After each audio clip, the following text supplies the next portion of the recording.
What is up, though, Lions fans? It's your boy, Motor City Don P. We are back for certain. Three things for sure when you see me in front of your TV. Number one, the Motor City Cats are indeed back at it. Number two, we came to give you stats, not none of that static. Number three, and perhaps the most important number of them all, number three. Want to make we got a packed show for you today. We're gonna break some people's hearts.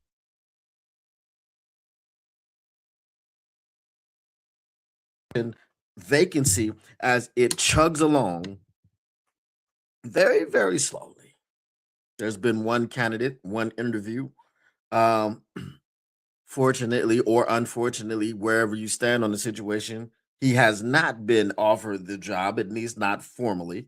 I've got some thoughts on it. We talked about it yesterday as the news basically had broken about 30 minutes prior to me going live. But I feel like I had some thoughts about it, and I have some more thoughts about it today. So we're going to talk about that. But make sure that you keep your Lions news pragmatic. You may be asking yourself, how, Don? How, Mr. P, does one keep their Lions news pragmatic? Well, it's very easy. It's very simple. I'm gonna let you know. I'm gonna tell you. I don't keep information from you guys.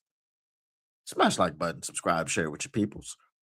And once you've done that, you've indeed kept your Lions news pragmatic. Doesn't matter which order you've done it in. And it's speaking of your peoples. Once you've shared this with your brothers, your fathers, your sisters, your mothers, your cousins, your uncles, your fathers, your brothers, your sisters, your uncles, your brothers, you name it. You name it. You have indeed cared about those people. What up, though, everybody in the chat? Justin May, the rapper, says last Sunday was my birthday. I turned 36 years old. Well, congratulations to you on making it to 36. If you're from Detroit, you know how good it feels to be above the age of 18. Well, if you're from certain areas, if you're from the east side like me, you already know what it is.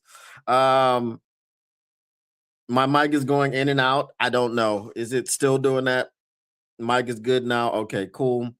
What up, the Irv Gotti says, I hope that Dan would not offer the job to the first potential candidate. I hope so too. Boy. Hi, Jody. What up, though? All right, so let's go ahead and jump right into it because there's been a hot name. It's not David Blau. He's not the hot name. He's a name, but there's been a hot name. And players were blindsided by his departure. It was a mutual parting of the ways. And then first, we started hearing rumors swirling about the Baltimore Ravens having interest in this man. And again, I just don't think that that's a smart move for the Baltimore Ravens or any other team. This man's not a good head coach. Maybe he's a phenomenal offensive coordinator. Maybe he's a phenomenal quarterbacks coach, but this man is not a good head coach. And that man is Cliff Kingsbury. And we all thought that it was to pursue head coaching vacancies why Cliff Kingsbury went into Dan Quinn's office and felt the need to recuse himself, to felt the need to step aside. But that actually wasn't the reason. I've got an article here that tells you what the reason is. And this is also the reason why I don't believe what is happening here. Why I don't believe that Cliff Kingsbury will wind up in Detroit. Sorry, guys. All right. So it says why Commanders head coach Dan Quinn reportedly wanted to move on from Cliff Kingsbury shortly after it was learned on Tuesday that the Washington Commanders and offensive coordinator Cliff Kingsbury had parted ways. A report shared that second-year quarterback Jaden Daniels and other members of the Washington offense were blindsided by the move. According to NFL insider Albert Breer of Sports Illustrated, Commanders head coach Dan Quinn was responsible for the decision that seemingly shocked Daniels. Now, before we move on, this article is by Zach Wasink. Doesn't give an organization, but I obviously will always tell you who wrote the article when I'm reading from someone else's article because that's just good practice. That's just good business. All right. So Cliff Kingsbury, Commanders had fundamental disagreement. Here's what you guys need to listen to. Okay. Kingsbury is massively popular with the players, including QB Jaden Daniels. Breer explained, with that established, he and Quinn met on Tuesday to talk through the future. The divide was wedged between what the Commanders felt like Daniels needed to take the following steps as a quarterback and where Kingsbury wanted to go with his unique scheme in 2026. There was fundamental disagreement there, which led to the mutual split. Now, here's the thing that you guys need to realize is that his unique scheme. Cliff Kingsbury has only been seen with mobile quarterbacks, right? Cliff Kingsbury was in he was at Texas Tech when Pat Mahomes was there. Cliff Kingsbury got the job in Arizona by saying if he had the number one pick, he would use it to draft Kyler Murray, mobile quarterback. Then he goes to the Washington Commanders and they draft Jaden Daniels, mobile quarterback. And then when Jaden Daniels gets hurt, guess who comes into the game? Marcus Mariota, mobile quarterback. And then after Marcus Mariota gets hurt, guess who comes into the game? Josh Johnson, mobile quarterback. You see, there is a trend here. We don't know what Cliff Kingsbury can do with a non-mobile quarterback, a statue, if you will, which is what we have in one Jared Goff. How do we know what he would do with Jared Goff? But that's not the reason why he's not coming. The reason will be revealed very, very soon. A 2024 first-round draft pick, Daniels earned NFL Offensive Rookie of the Year award honors while playing under Kingsbury. More recently, however, Daniels missed time during the 2025 season with a sprained left knee and a right hamstring injury before he suffered a gruesome dislocated left elbow in early November. The Commanders shut down Daniels after he aggravated the elbow injury in week 14. In the end, Daniels accumulated a record of 2-5 across 7 starts during his second pro campaign. Do Commanders already have Cliff Kingsbury replacement in mind? ESPN's John Kiem also touched upon the Kingsbury Commanders divorce. Kiem wrote that there was a divide in what style of offense to run moving forward, according to multiple team sources, with Quinn wanting to run the ball more to control the clock and help the defense.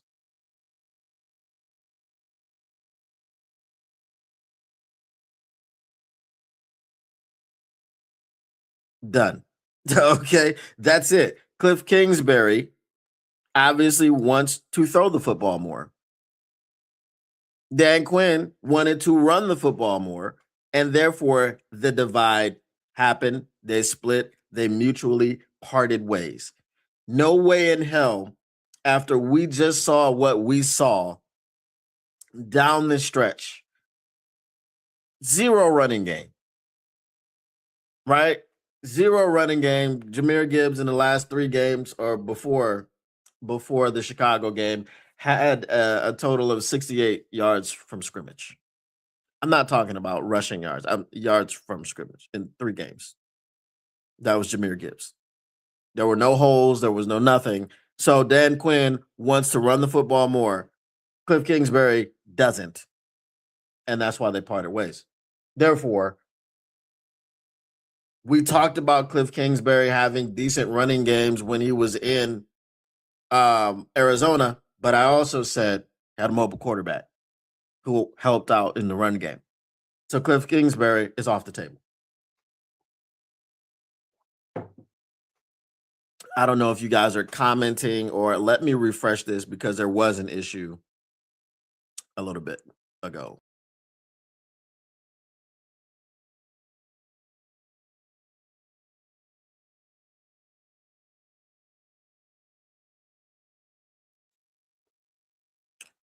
Okay. All right. So Cliff Kingsbury is pretty much off the table. David Blau. There is a mixture of feelings across the Lions nation, the Lions pride, the fandom, whatever you want to call it. David Blau is not the old crotchety Johnny Morton. He's the young, innovative mind, the new hotness. Right? That's what David Blau is. He's the young, innovative mind because he played in the league for 3-4 years. Then he went to the practice squad, came back here in 23. Then he went to the Vikings, and it was with Kevin O'Connell. And then he went to the Commanders. And at the Commanders, he's the quarterback's coach. Oh, no, I'm sorry. He's not the quarterback's coach. He is the assistant quarterback's coach. He is an assistant. He is not the actual quarterback's coach. That's not his job. So what he does, he doesn't call plays. He doesn't have any experience. And he got the interview because he's a former Detroit Lions quarterback. He's a former player. You know how Dan Campbell and his whole crew love their former players, right? Damn near most of their coaches are former players, right? Coach Shep is a former player who also played for the Lions for a little bit. Dan Campbell is a former player who also played for the Lions for a little bit. Deshae Townsend, former player. I don't know. Is Jim O'Neill a former player? I don't think Dave Phipp is a former player. But you see what I'm getting at. Hank Fraley, Scotty Montgomery. Now, I don't know if Scotty Montgomery was in the NFL. Tashard Choice. It's 90%, I would say, former players. Osama bin Johnson wasn't a former NFL player, but he was, I think, a quarterback at North Carolina. So he got up to the university level. And they've got a way that they like to do things, and that's cool. That's fine.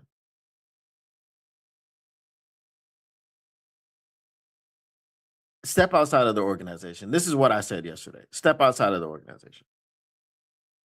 The familiarity, all this other stuff, that's great. That's good. It's awesome. Step outside of the organization. Here's the other thing about David Blau. He's the young, innovative mind, yet we don't know anything about his innovation. We don't know anything about his play design. We don't know anything about really anything. He's a relative unknown.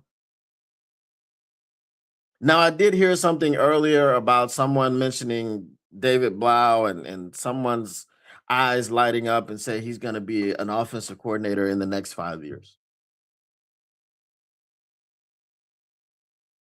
In the next 5 years. Okay. There's a lot that can happen in 5 years. You've got 365 days here, 365 days there, 365 days there, 365 days there, and 365 days over there. There's a block of 365 days in every year. That's a lot of days every year. That's roughly what? 3 times 5. That's 1,500. Let's say 3 times 6. That's 180. So that's 1,680 days plus another. What's that? So almost 1,700 days. Okay, 1,695 days, if I'm not mistaken. Someone check the math there. What up, though, Mr. Morale 313? So I got 1,695 days. Am I right?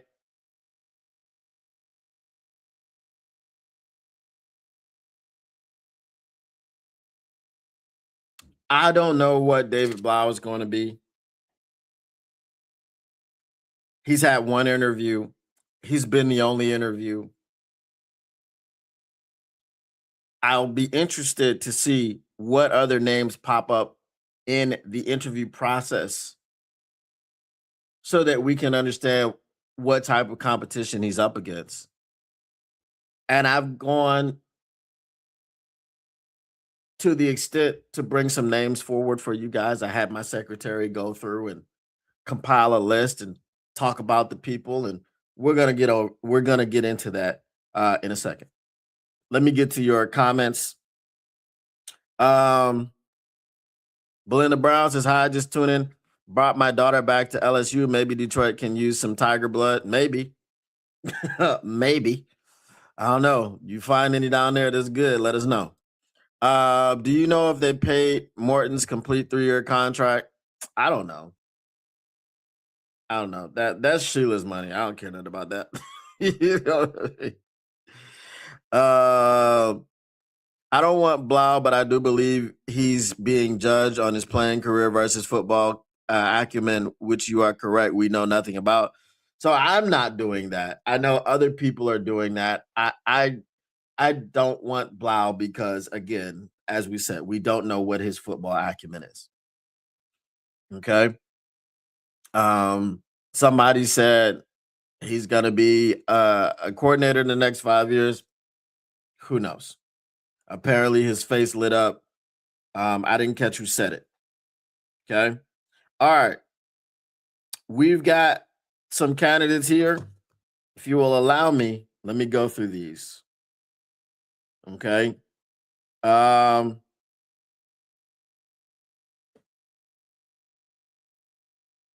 doesn't have time to hope. Dan doesn't have time to hope that Blau is good. He needs a proven coordinator. This is year 6, not year 2. Those are facts.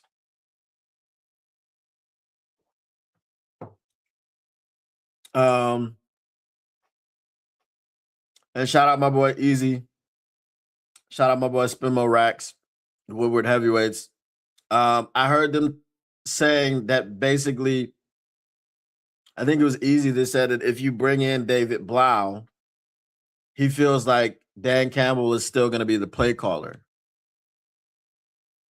which I think defeats the purpose. Dan Campbell's a good, not great play caller. No one can say that he was great last season. He gave himself an F. The thing that always sticks out to me is when Johnny Morton was calling plays, Dan Campbell comes out and says, yeah, that's something I would like to see happen. When he was asked about David Montgomery, yeah, I'd like to see him get the ball more. And then Dan Campbell took over plays and he continued to not get the ball. Like he took over play calling, he continued to not get the ball. So if you're now the play caller and you wanted to see David Montgomery get into the game and you couldn't figure out how to get him into game because you're like, well, yeah, you know, game situation, this, that, and the third thing, but you couldn't dictate terms. We need a play caller who can dictate terms. Okay? In the NFL, you are going forward in all of football. The offense is going forward, the defense is going backwards. The offense dictates terms, the defense reacts. Now, if you have a dominant defense, then you have the defense dictating terms. Brian Flores' defenses dictated terms to you twice this year, and you had no answer. Johnny Morton didn't have an answer the first game. Dan Campbell didn't have an answer the second game. So, no. If you're bringing in a guy like David Blau and you feel like you need to hold his hand and bring him along and Dan Campbell still needs to call plays, no. As Jay just said, this is year 6. It's not year 2. If Brad Holmes loves the Rams so much, why doesn't he call Mike Martz and bring him out of retirement? Why Mike Martz? Mike Martz was here before. I wonder what happens if they grab a proven guy and that guy fails. Who do you blame?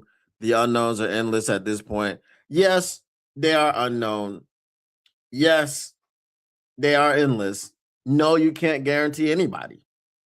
You could bring in Bill Belichick as the head coach of the Detroit Lions and he could fall on his face. You could bring Bill Belichick in with the same roster that he had with Tom Brady. Go back in the time machine and they could fail. There is no guarantee that they would succeed. But what gives you a better chance for success is to go with someone who has a track record, right? That's why when you go to get a job, they want to see your resume. When you talk about experience, they want to see, okay, where's that list of experiences that you have? Where's the documentation that proves that you know how to do this job? Right? And it's not a requirement for you to do well at a job to have done the job before. But the problem is, we just saw Shep go out there and fall on his face. So it is the recency bias. It is, we did this way and it didn't work. So we really don't want to do it that way anymore. Okay? That's what it is. If you look at Johnny Morton, who was a guy who is chummy, buddy. He'd been here before. We're comfortable with him. He failed. He sucked. Guess who else did that? Anthony Lynn. Right? David Blau might be phenomenal. He might be. But he also might not be. I'm going to give Dan Campbell a pass if Dan Campbell brings in Kevin Stefanski and Kevin Stefanski falls on his face. Because there was no reason to believe that Kevin Stefanski would fall on his face because Kevin Stefanski is supposed to know what he's doing. I'm going to give Dan Campbell a pass if Todd Monken comes in here and we can't run the football at all. We have to look at the offensive line. Did the offensive line work? Did we address that? All these things. So there's a lot of factors that you have to look at. But the problem that we have is we had someone who came in here was so egregious, and Johnny Morton talking about J-Mo, deep shot, and couldn't get this man the ball the first 9 weeks. He had 100-yard game in the first 9 weeks. Or something like that. It was very, very, very scarce.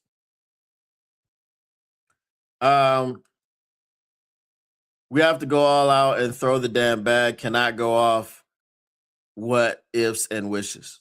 Facts. What up, though, Lamino Cardenas?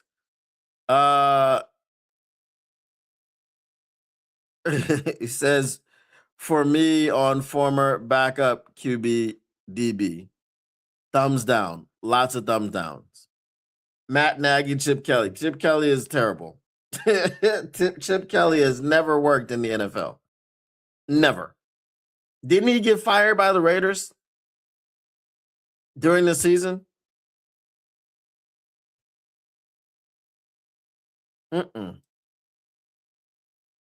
Chip Kelly's offense worked at Oregon. That was it. Didn't work anywhere else. You need a fired head coach who got hired as a head coach because he was a good coordinator, not a coordinator who got fired for being a bad coordinator, a.k.a. John Morton. Facts. I love Shep, but Dan better go find Brian Flores and lock him in a room with bags of cash until he accepts the deal and becomes the Lions DC. That's what we want.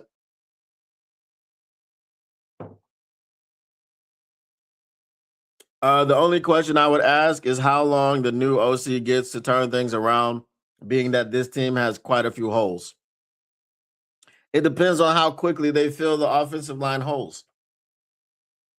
if they go all out this season, this off season, and they use money, because I know they're averse to it, if they use money to go get a top end center, and a top end tackle or guard, whatever, and then they spend their first round pick also on the offensive line, okay, you're expected to have a dominant offensive line once again. That's why you do that.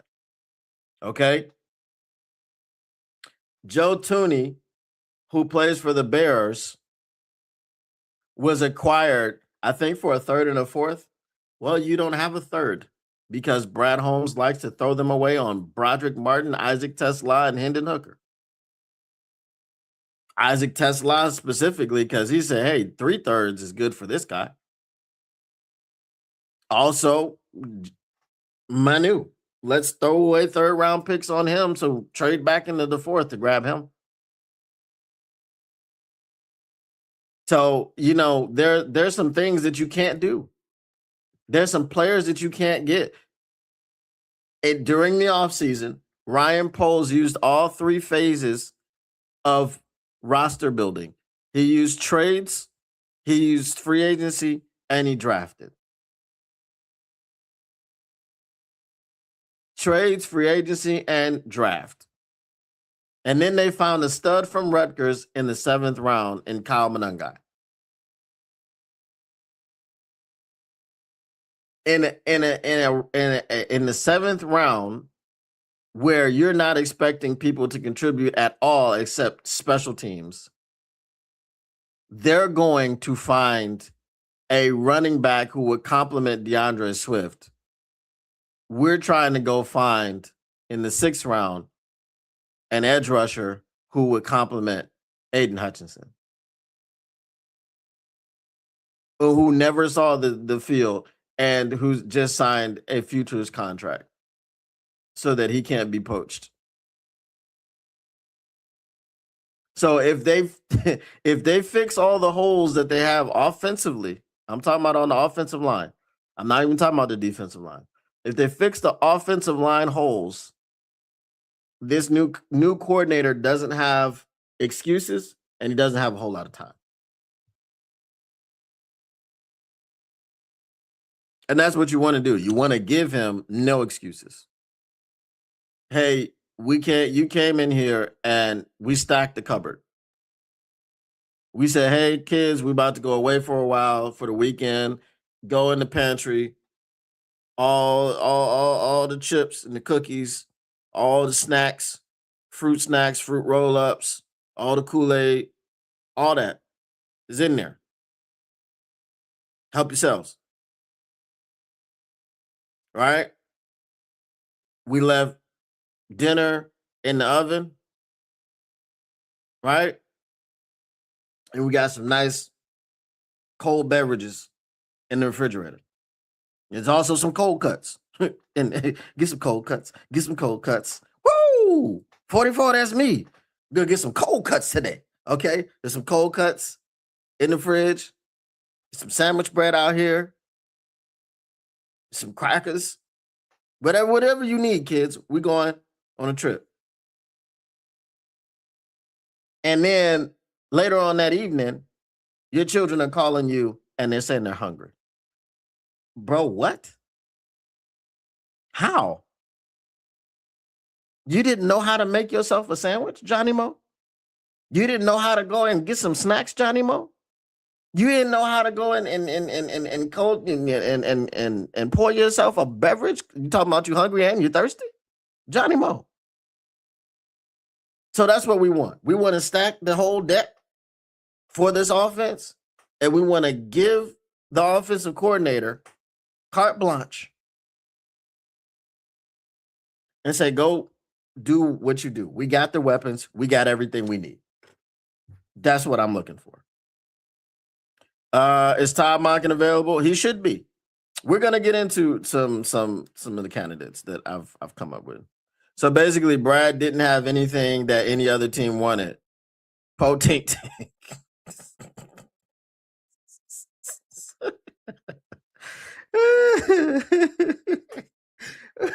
It is. It is a classic. All right, let me get to some of these candidates. Okay, so here we go. All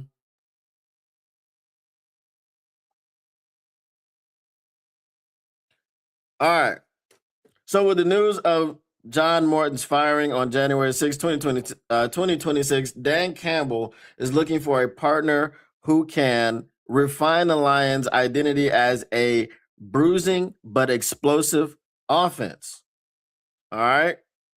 So I specifically asked for specialists from the 49ers, Rams, and Ravens. Why did I do that? Because I want to run the damn football. Because we know if we run the ball, play action is wide open. And when Jared Goff gets into play action, that's what he does at an elite level. Jared Goff was Tom Brady-esque in play action. Okay? His numbers go up, right?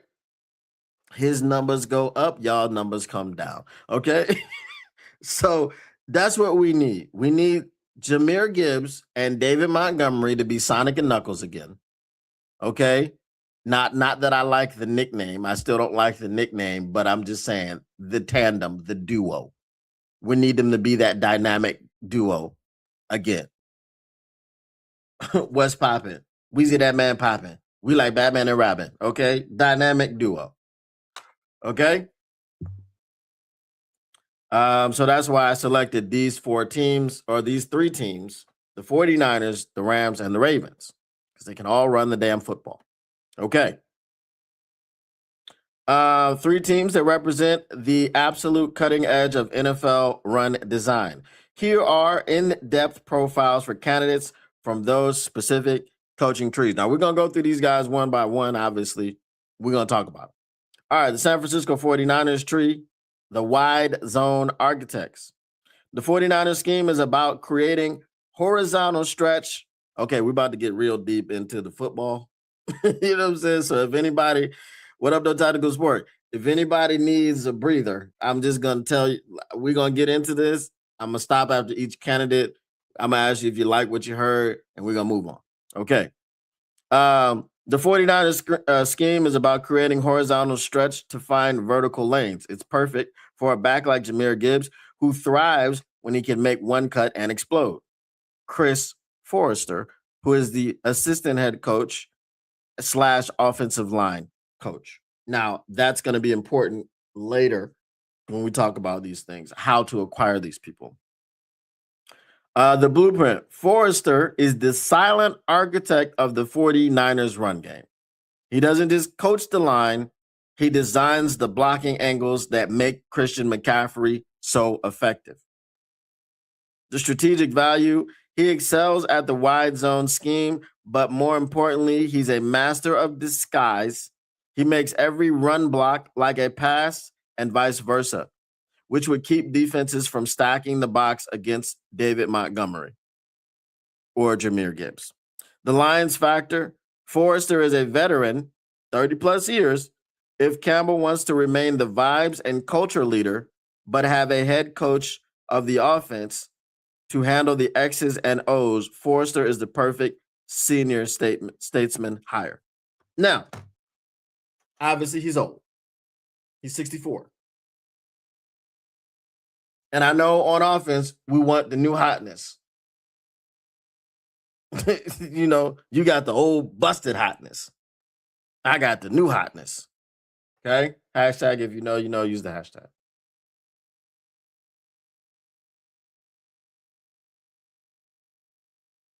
If you're telling me he's 64, yet he knows the San Francisco 49ers run game front to back, back to front.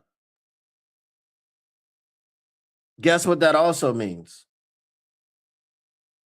That he coached with the father and the son when we're talking about Shanahan. He's got the knowledge from Mike and from Kyle. Kyle made him the assistant head coach so he could keep him by his side and pay him more money. I don't know if he wants to leave Kyle, but if you offer him an OC position, which is more important than the assistant head coach designation, then it is what it is. We could poach him if he'll take the interview. 64, you may not want to make waves, may not want to move anywhere new. You're comfortable, you know what I mean? But hey, you can be the OC, you can call the plays, and you can fix this damn run game.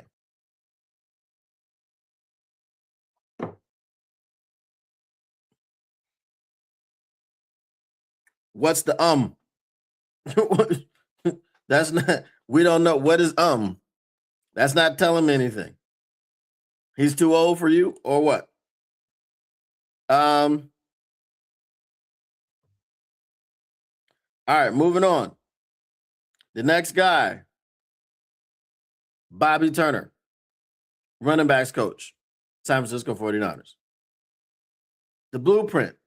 If you want to know how the 49ers consistently turn late round picks into 1,000-yard rushers, the answer is Bobby Turner. He has mentored everyone from Terrell Davis to Raheem Mostert. Strategic value, he teaches vision coaching. He focuses on exactly where a back's eyes should be on every snap. The Lions factor, Turner is legendary for his no-nonsense approach. In Detroit, he could help Gibbs refine his practice, his patience behind the line, turning 4-yard gains into 40-yard touchdowns. It's Bobby Turner. Now, if Bobby Turner, again, has mentored, who to say? He has mentored everyone from Terrell Davis to Raheem Mostert. Here's what you got to understand. Who did Terrell Davis play for? Who he play for?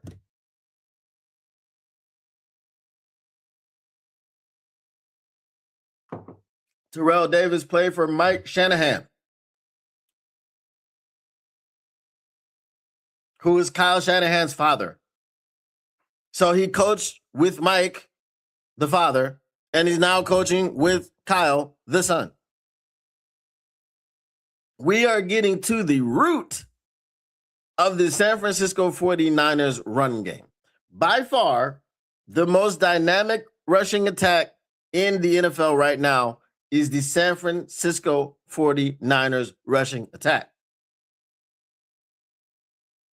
I don't think I need to say too much more about why you go to the head of the table and ask the head how things go down. I don't think it's rocket science, folks. I need to know something. I go to the best. As humans, we always want the best. Hey, San Francisco 49ers, let me come holler at you about your run game. Now, our run game was pretty damn good, but it also, a lot of the scheme, a lot of the complex stuff, the setups, all that stuff, a lot of that went out of the door with Usama. A lot of people don't want to admit it. I call him Usama. He's a damn good coach. I don't like him. He's a traitor and a terrorist. That's why his name is Usama bin Johnson. But he's a damn good coach. Everybody wanted to say all season long. Well, not all off season long. This is Dan Campbell's offense. Usama didn't have nothing to do with it. Now, did we have offensive line problems? Yes, we did. Is that Dan Campbell's fault? No, it's not. But maybe it is. Maybe it is. maybe when he says he's in lockstep with Brad Holmes, he really is. And if he's really in lockstep with Brad Holmes, that means he's co-signing these silly ass decisions that he's making with these third round picks.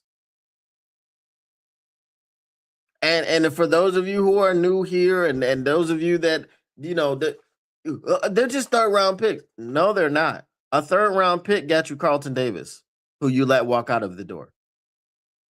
A third round pick got the Eagles Jaden Phillips this season. A third round pick got the Bears Joe Thuney. Third round picks have gotten people so much stuff. So if you can't draft a player in the third round with any competency, use the third round pick in a trade to get someone better. Because if all you can think of is, hey, it's a third round, I might as well throw this pick away because I'm just going to be a project. For what? Who does that? Who does that? Now we're sitting here with a bum ass center who's really a backup. Now we're sitting here with a left tackle who is about to retire. Now we're sitting here with a left guard who didn't look great once Frank Ragnow didn't come to play. Now we're sitting here with a right guard who could be the one, but you want to move him to center?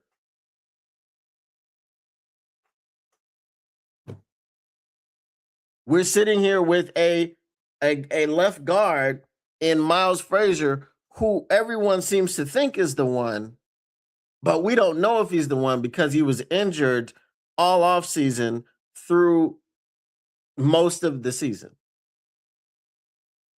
And then instead of just throwing him in there, you were being loyal to Tristan Colon for some reason. When Mahogany was hurt. So we really don't know what we have except for Penei Sewell. That's one position out of the 5.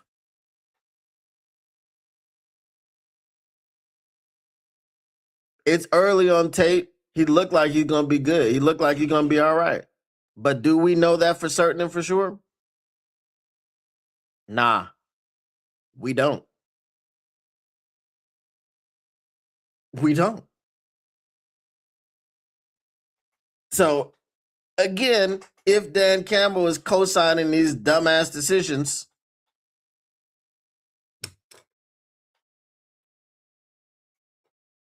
I don't know what to tell you, man. I don't know what to tell you. All right. Breaking news: Brett Fisher, our lead rehab guy, has been promoted to OC because Brad plans to bring in nothing but injured players. That part. What up, though, Tactical Sport? I like what he's offering, but let's see who else is out there. Okay. A little on the old side. He's old, too old. Okay. Give me John Harbaugh for what, Dom? What is John Harbaugh's specialty? Because we need an offensive coordinator. He's not an offensive coordinator. We need a defensive coordinator. He's not a defensive coordinator. He's a special teams guy. If go back and look through his history, he did some work on the offense. He did some work on the defense, primarily special teams, before he became the head coach. No, this is not a smart idea. I mean, if Tesla was a bum, I would care more, but he's legit, and we can let Raymond walk if we need to. That solves no problems. Khalif Raymond wasn't a problem. A third wide receiver wasn't a problem. Our offensive line was a problem. 3 third-round picks for a wide receiver. That's a luxury pick. Right? That's a luxury pick. That's a pick that you make when your offense or when your roster doesn't have any holes. And it's still questionable and debatable if you should make that pick, but it doesn't hurt at all because your roster has no holes. You're solid on the offensive line 1 through 5 and 6 through 10. You're solid on the defensive line, 1 through 4, and 5 through 8. You're solid in your secondary. You got 2 good safeties and 2 good reserves. You got 2 good corners and 2 good reserves. You got 1 good nickel and 1 good reserve nickel. Not a bunch of practice squad guys. So this is the problem with that pick, with the TeSlaa pick.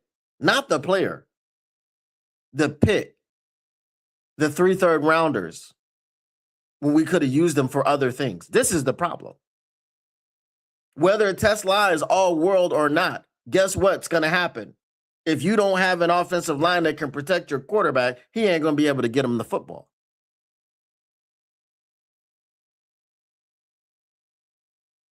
Right? Is it facts that I speak? That's all I know how to spit. You know what I'm saying? That's why I'm so good at this ish. No. We need someone who could help grow and improve Montgomery because he was truly off this season. Montgomery wasn't off.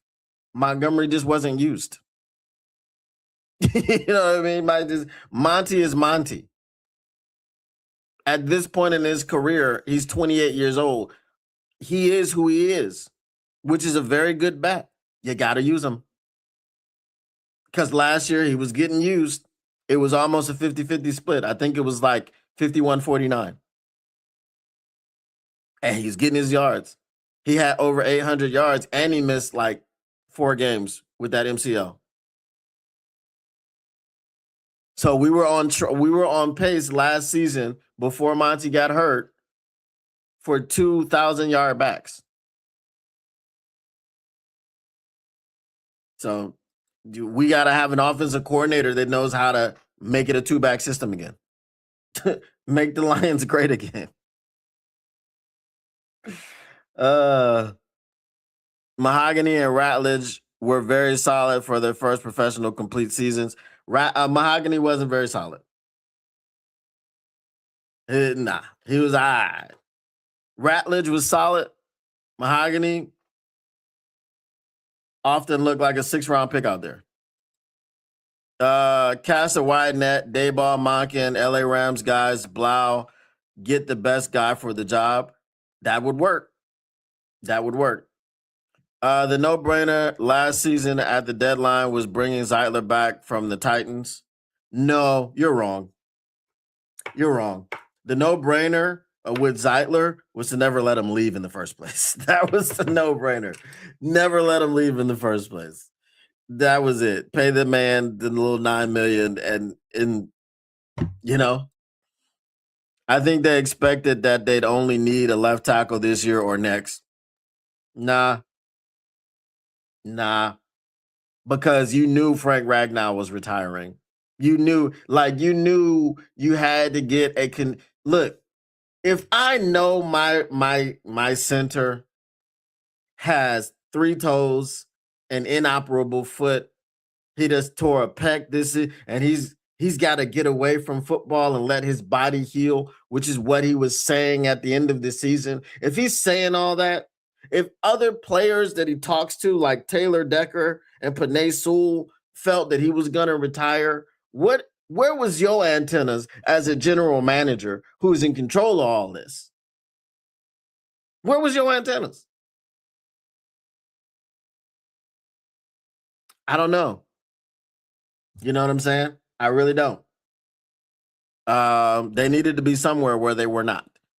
And using 3 third-round picks for Isaac TeSlaa is atrocious. Is atrocious. Especially, look, do y'all know Matt Cox? Pause. I've been listening to a lot of his podcasts recently. Matt Cox is a former fraudster who he got out of prison and he started a podcast, and now he's interviewing a bunch of people that he knew from prison and a bunch of people that are just criminals. You get a bunch of criminal stories. One thing that I've learned about criminology, because I'm not a criminal, I've never been to prison. Sorry if that don't give me no street cred, right? I've never been in prison. priors, right? Priors and criminal record points and escalators. What those things are is when you have a history, your criminal history, the longer that it gets, the more time that you will get for anything that you do. And it could be something small. It could be something small. He tells a story about a dude that's doing 30 years for like 8 grams of weed or something like that because his criminal history is vast.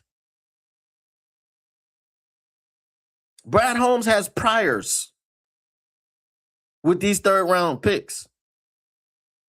He's got a long criminal history in the third round. He's a third-round fraudster. Okay? His list of good things that he did in the third round is as long as Kirby Joseph. If you guys want to say Aleem McNeil, I'm not going to argue with you, but I'm not going to necessarily agree so much about Aleem McNeil. Kirby Joseph is certified. Kirby Joseph is one of the best safeties in the league, but now he's got this degenerative knee issue, which it wasn't a problem when he came in here. I think it just cropped up this season. So Brad Holmes got priors, bro. So the next project pick player that he picks, especially if it's in the third round, we're going to lose our minds. You haven't learned. And this is the thing with the criminal history. When you stand in front of a judge, man, you've been in front of me or you've been in front of other judges so many times. You ain't never learned nothing. I guess you got to get more time then. So if Brad Holmes fixes his mouth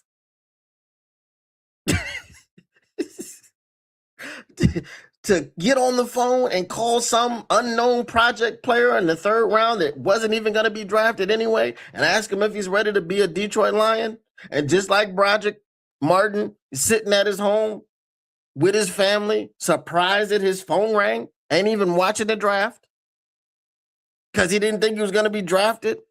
If Brad Holmes does that, it's a fireable offense because he's not learning. And he's being very, very arrogant. That's my point. All right.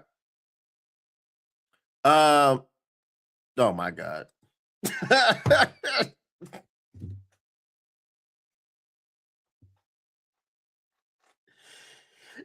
We just extended this man. Okay. Yeah, they played Monty this season. All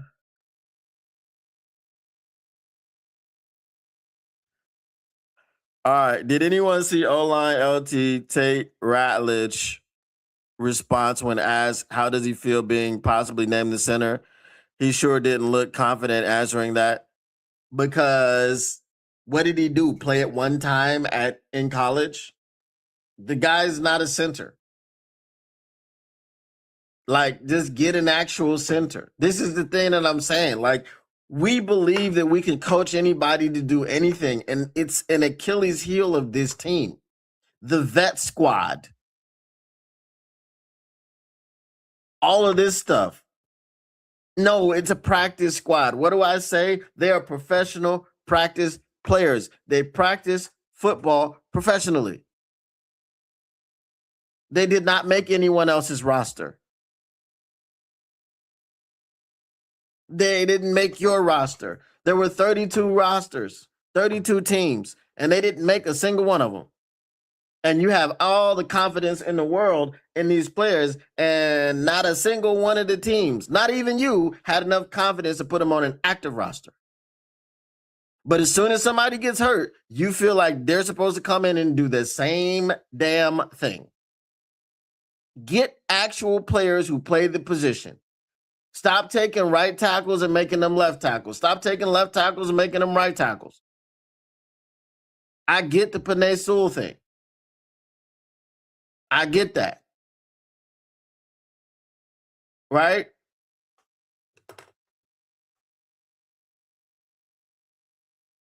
On the bright side, in the end of the first second, you can usually get some of the best C's available in the draft.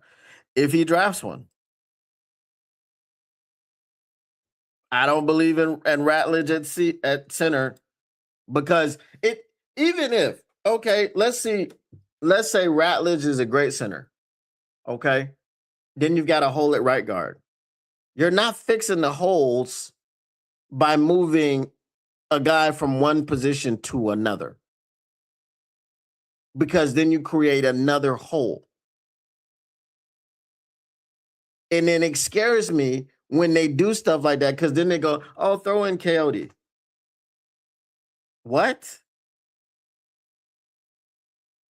Why are we throwing in Coyote? Well, the third round came around and I just had to have this project punter. You know, he's a punter, I know, but they said that man can kick a ball 100 yards. Imagine we get pinned in at the 1 yard line, our own 1 yard line, and we kick it down to the 1 yard. It's a complete field flip, guys. Obviously, we really believed in random punter guy in the third round. Now obviously, maybe he wasn't gonna get drafted, which is a lot of what you guys say, but I got a lot of phone calls right after I drafted him and they were like, damn, I really wanted that guy. So that's why I made that decision. And next time when we're pinned down at the 1 yard line and he flips the field all the way to the other 1 yard line, I'm gonna pull the receipts and Carlos Monterez. I remember you said it was crazy for me to draft the punter, but no, I don't want to hear that bull crap. I don't want to hear that. You know what I mean? I don't want to hear it. His worst picks thus far are Giovanni Manu and Sione Vaki. Sione Vaki is not a bad pick because he's a 5th round draft pick. No one cares. He's a 5th rounder, right? This is where you take project players. But the problem with Sione, not only is it the injuries, is that the dude barely played running back and you drafted him to be a running back. You could have had yourself a little box safety who could have filled in for Brian Branch when he got hurt. But you didn't. Only way you're going to fix Brad Mouth is to zip it.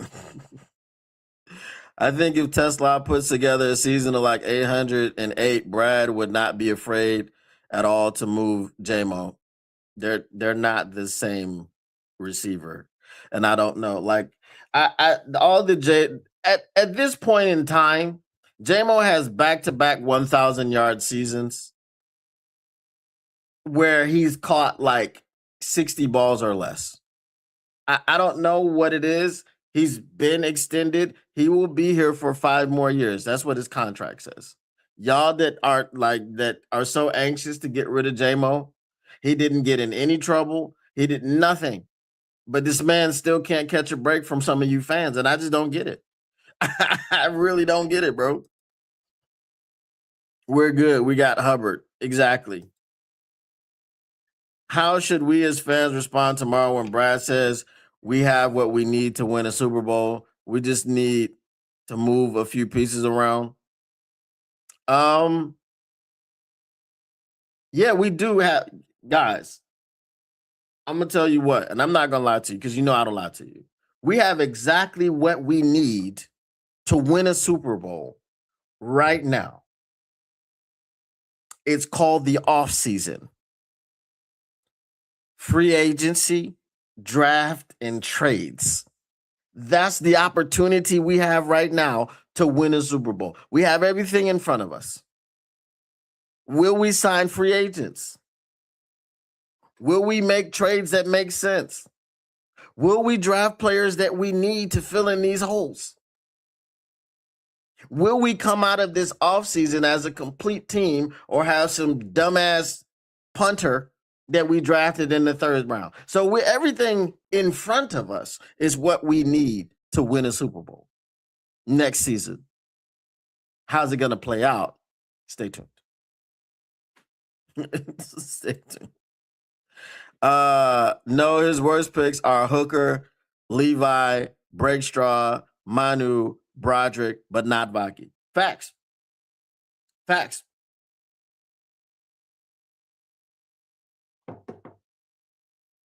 Big facts. If Rat moves to center, could Frazier play right guard? I mean, Frazier played like all the freaking positions on the line, but again, we're going into the season with another rookie from the 5th round. We did that with Mahogany, and it didn't work out great. Okay? If we're going into this season with a rookie on the offensive line, I need him to be one rookie, and I need him to be highly drafted. Or I need him to be one rookie, and I need him to fall to us in the 4th round, because we don't have any 3rd round picks. I mean, we probably could finagle into the 3rd round.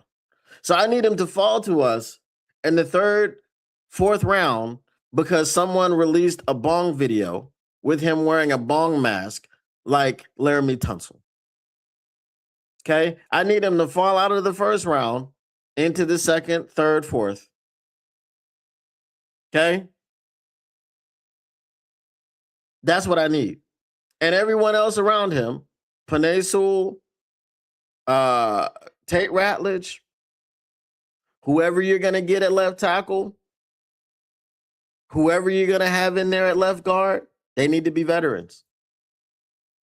If your left tackle is the rookie, the rest of the line needs to be veterans. Free agents that you've signed. Not everybody free agents, obviously, right? We got 2 people right now who we know for sure. And we can't even say Tate Ratledge for sure is that guy. We think he's going to be that guy. He looks like he's going to be that guy. He had a decent enough season as a rookie for you're going to be like, yeah. When the game slows down for him in year 2, he's going to be phenomenal. We got 2 guys. We don't have more. We have question marks everywhere else. We can't have multiple question marks on this offensive line if we're talking about protecting Jared Goff.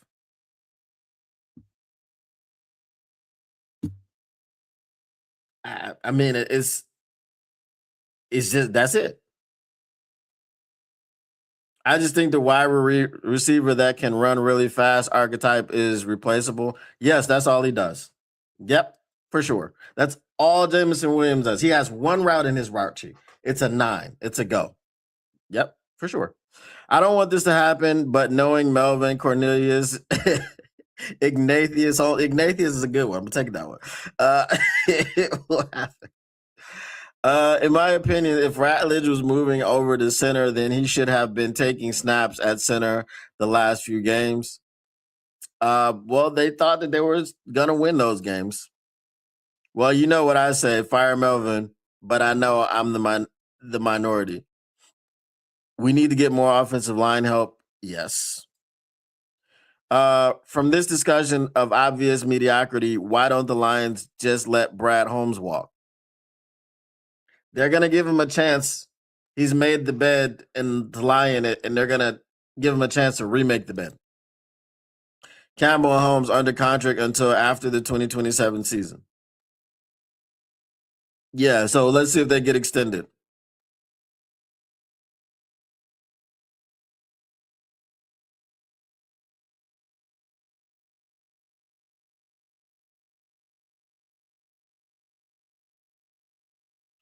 I would say that you're talking about Barry and Megatron, but just not on the same team.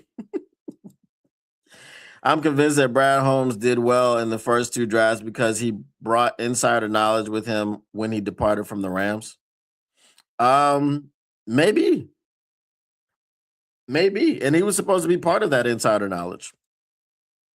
I think Miles Frazier will be good. I think. I don't know that, and that's the problem because Jared Goff needs protection, as well as the RT who has arguably earned a gold jacket in 5 years. Because other teams were being stupid. Yes, we got Penei Sewell. Because one other team was being stupid. We got Aiden Hutchinson. Now again, I offer you the what if Aiden Hutchinson didn't fall to us? Would that have been better for Brad Holmes? Because he would have been able to see that, well, we don't just have one player and that's our pass rush. Maybe he would have been more aggressive in trying to make a pass rush happen and would have made the mistake in his part of getting 2 or 3 really good guys that could rush the passer, like accidentally. Bradley, Melvin, Cornelius, Jerome, Ignatius Holmes. Numbers don't lie. Yes, they do. You don't watch me very much, do you? Because I break down just exactly how numbers lie. Gibbs and Amon-Ra have better production thus far in their careers. It doesn't matter. So Gibbs, by your metrics, Gibbs is better than Megatron. And I'm sorry, Gibbs is better than Barry, and Amon-Ra St. Brown is better than Megatron. Okay. Guys, should I time him out or what should I do? Y'all let me know. Ooh, buddy. Because numbers don't lie. All right. Cool. We also have 17 games. All right. When Jerry Rice set his record of 22 touchdowns in a season, he did it in a 12-game season. Or was it 14-game season? No, I'm sorry. He didn't do it in a 12-game season. He did it in 12 games. He did it in 12 games. Melvin Gluteus Maximus Holmes because he's cheeks. Booty butt cheeks. He said, let him go. He's funny. Okay.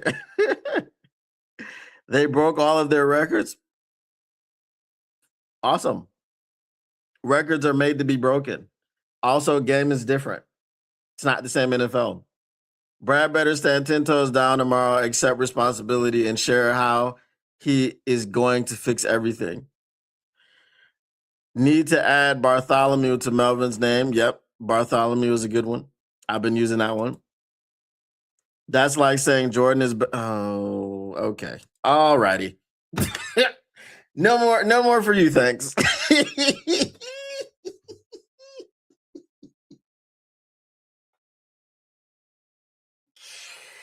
This man's troll game is top notch. This man's troll game is top notch, man. Hey, I appreciate you. Don or Dom DW5FU. I appreciate you, man, for making my day. All right, because your troll game is awesome. It's awesome. No, Jim Brown played against plumbers, not Barry Sanders. Barry Sanders wasn't playing in the 40s and the 50s. Bradley, Melvin, Jerome, Cornelius, Bartholomew, Gluteus, Maximus, Ignatius Holmes. That's a good one. That's a mouthful. All right, y'all. Let's do one final mailbag. What you gonna do? What you gonna do when they're reading you? Mailbag, next, mailbag. Get your mailbag questions in. Get them in. Bask in it. Maybe I'll put out the rest of the candidates that I came up with in a video. It's hot as hell outside right now, so I don't know if I'm going to be recording anything from my car today. If so, it'll be uh late as the sun gets ready to go down and it's cooled off and all these things. So if I do videos about these people, um it'll I'll post it, like, y'all be able to see it first thing in the morning. Um Smart draft signings and elite out of house OC like Dayball and a premier C and Robin backup, you get 13 wins and Super Bowl contention. I don't know if Dayball is exactly the answer, but yes, I get what you're saying. Back with linebackers with 300 pounds. Yep, that's why they couldn't tackle him. And wore shoulder pads the size of dog food bags. Yeah, gave you more surface area to hit. Mailbag, how cocky will Ignatius be tomorrow? Brother,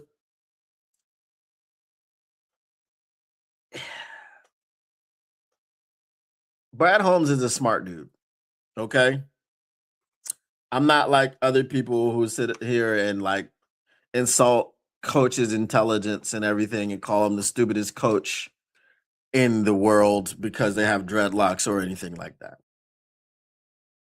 So Brad Holmes is an intelligent man. I don't think he'd have gotten where he's gotten without intelligence. If Brad Holmes gets up there and is cocky tomorrow because he doesn't have the ability to read the room, then I'm going to be very vocal about firing him. If he gets up there and he gaslights us tomorrow, I'm going to be very vocal about firing him. Because if he does all that, then as we go into free agency, we can have no hope of getting anyone good.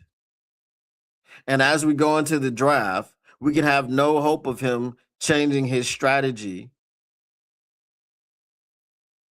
because he had a couple drafts where his strategy worked out. But then it's good that we don't have any third round picks because he's going to take a project and he'll probably do it in the fourth round. If you get up there and you can't read the room, then what's the point? We're just going through the motions at this point because he's not going to get extended. They're going to let him walk. And that's 2027. So we got to deal with this for another 2 years. So that's my point. Mailbag, when we starting mock draft sessions? I really want like the Super Bowl to be finished to be doing mock drafts. Then we've got all of the information. Like I said, I'm gonna try to finish my simulator by the end of this weekend. And we can test it out on air. But like full mock draft session, like really like let's hold on. We'll get a little taste. We'll get a little taste in these 4 weeks. Well, I should say 5 weeks, 6. Yeah, 6 weeks. Do you think it's possible or worth it to entertain Crosby? No. No, because again, we've got to use those draft picks now. When you didn't have holes, right?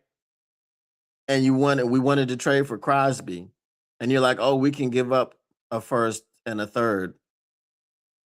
Can't do that now. We need all of our draft picks to try to replenish this team and go out in free agency and do something.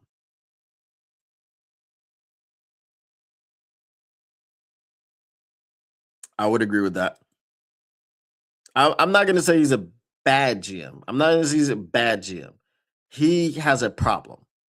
And if he can admit that he has that problem, he has an addiction to projects. He falls in love with his guys. If he can stop doing that, he'll be fine. If he can't, he's got to go, figure it out somewhere else. I'm not saying he's dumb. He's just one of the most arrogant GMs I've seen who hasn't admitted he's wrong about anything. No, I'm not talking about you. I'm talking about someone who is banned from this channel because of his racism. Who is worse, Cleveland Browns GM Andrew Berry or Brad Holmes?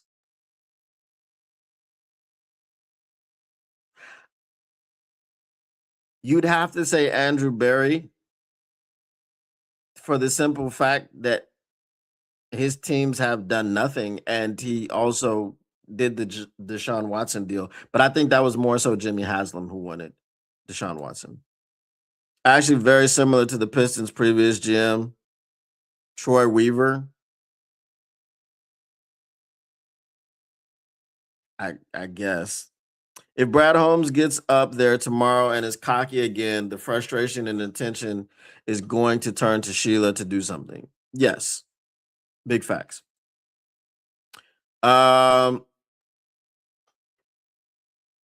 He can't get up there cocky. Whatever he thinks he has to be cocky about hasn't worked.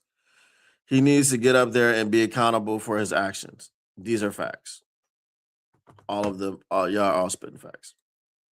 Fair enough on the mock start time. Okay. What you think of Bailey as a DE and what is his pressure rate? I got, as I said, y'all got to send me prospects that I can zero in on. Because I've not been really in the college football loop for the last couple of years. I think he'll be all right. He's talking about me. He banned me, but I got out. No, you didn't. And I'm not talking about you. Barry, I really don't understand how he still has a job. Yeah, he's got some pictures. Tried to hit me with that yearly JMO suspension. This guy. I don't think we pay Muhammad at all. He outpriced himself. He was getting 1.34 million, and now his market value is 8 million, 8 point something. So I don't think we'll do it. All right, y'all. I gotta go ahead and get up out of here. Now, in a change, we will be here tomorrow. Same time, 8 p.m. We will talk about the Brad Holmes press conference, the Dan Campbell press conference. We'll do all that. So we'll dissect it. We'll break it down. I'll make sure that I check it out before I come on. And so we will be here. As I said, we'll make this change for the off season. And if I can continue it throughout, then I'll be on 5 days a week instead of 4. All right, just like everybody else. So appreciate y'all once again. Prime spot to be traded. You can't trade him. He's a free agent.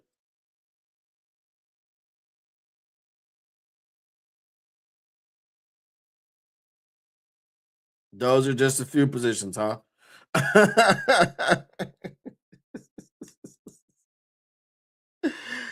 All right. Once again, the Motor City Cats R&D back at it. We came to give you stats, not none of that static. Whatever you do, make sure you keep your Lions news pragmatic. And we're out. Peace. We'll see you tomorrow.